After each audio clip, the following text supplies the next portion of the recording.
Hi friends, welcome back to my channel.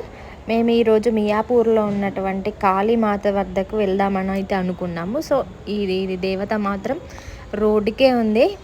మంచిగా vehicles అన్నీ కనబడతా ఉంటాయి. రూట్ తెలియని వాళ్ళకైతే ఈజీగా ఫైండ్ అవుట్ చేసుకోవచ్చు, ఎందుకంటే రోడ్డుకే ఉంది కాబట్టి మ్యాప్ గీప్ ఏం అవసరం లేదు. ఆటో వాళ్ళైతే 20 రూపీస్ ఇస్తే ఇక్కడ దింపారు అల్విన్ దగ్గర నుంచి. సో మేమైతే ముందు ఎంట్రన్స్లో ఉన్నాము. ఆ తర్వాత కొంచెం ముందుకు వెళ్తే అమ్మవారు, ప్రతి ఒక్క విగ్రహాలు, ప్రతి ఒక్క దేవత అయితే ఉంది. ఇక్కడ హోమం కాల్చారు. మేము ఇక్కడ నుంచి అయితే కొంచెం ముందుకు పోతున్నాము. ఇంకా కాళీమాతను అయితే దర్శనం చేసుకుని అయితే బయటకు వచ్చినాము. మళ్ళీ ఒకసారి కాళీమాతను చూపిస్తాను. ఇక్కడ వినాయకుడి దర్శించుకోవాలి. ఆ తర్వాత ముందుకెళ్తే శివలింగము ఉంది. అండ్ నెక్స్ట్ మన పంచముఖ ఆంజనేయ స్వామికి అయితే పూజ జరుగుతుంది. ఇక్కడ చాలామంది ఉన్నారు. ఇక్కడ కూడా ఒకసారి అయితే మన శివలింగాన్ని అయితే చూడండి ఎంత బాగుందో. సో అక్కడైతే హారతి తీసుకుంటున్నారు. మేము కూడా హారతి తీసుకున్నాము. ఆంజనేయ స్వామి చూడండి, పంచముఖ ఆంజనేయ స్వామి. సో అక్కడ నుంచి నేను కొంచెం ముందుకైతే వెళ్తున్నాను, మన కాళీమాతకి ముందు ఎంట్రన్స్కి. సో ఇక్కడైతే ఒక విగ్రహాలు అయితే ఉన్నాయి. పేర్లు అయితే నాకు తెలియదు. ఒకసారి అయితే చూడండి, చాలా నీట్గా ఉన్నాయి. మంచిగా అనిపించింది వీటిని చూడగానే మాకు. చాలా క్లారిటీ కూడా ఉన్నాయి. సో ఇక్కడ ముందు కూడా ఒక చిన్న శివలింగం అయితే ఉంటుంది దేవునికి ముందు ఎంట్రన్స్లో కాళీమాతకి. ఇప్పుడే జనాలు అయితే వచ్చేస్తున్నారు, సండే కదా. మేము కొంచెం ముందు వెళ్ళాం కాబట్టి కొంచెం తక్కువ ఉండే మంది.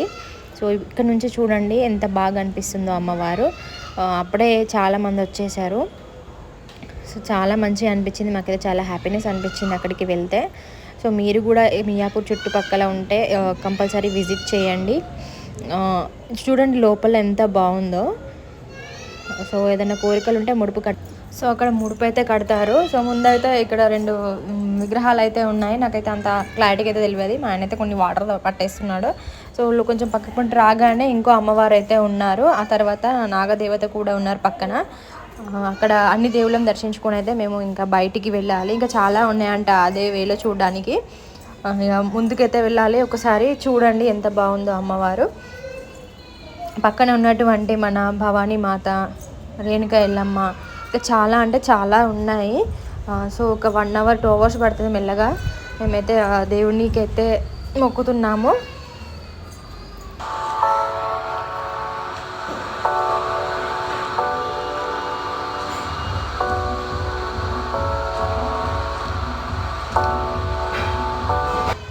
సో అక్కడ నుంచి అయితే బయటకు వచ్చిన తర్వాత మన రావి చెట్టు దగ్గర అయితే నాగదేవతల విగ్రహాలు అయితే కనిపించాయి చాలా. సో అక్కడ మొక్కుకున్న వాళ్ళందరూ పాలు పోసి ఇంకా వాళ్ళ కోరికలు అయితే తీర్చుకుంటూ ఉన్నారు. సో మేమైతే ముందుకు వెళ్ళాము. ఒక 4-5 ప్రదక్షిణాలు చేసేసి మళ్ళీ బయటికి రావాలి. సో ఒకసారి అయితే చూడండి రావి చెట్టు కిందనైతే నాగదేవతలు ఎలా ఉన్నారో.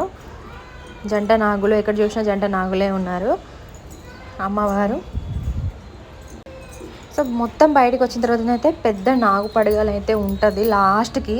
సో లాస్ట్ నుంచి మళ్ళీ కొంచెం ముందుకు పోవాలి మేము. ఈ రావి చెట్టు దాటైతే కొంచెం లోపలికి పోవాలి. రోడ్డుకే ఉంటవి ఇవన్నీ. సో ఇప్పుడైతే నవగ్రహాల తర్వాత మనకు ఉన్నటువంటి మా వెనకాల ఉన్నటువంటి అయితే మొత్తం అన్ని ప్రతి ఒక్కటి నాగదేవతలు, అన్ని జంట నాగులు, ప్రతి ఒక్క దేవతలు అయితే ఉన్నారు. చూడండి ఫ్రెండ్స్.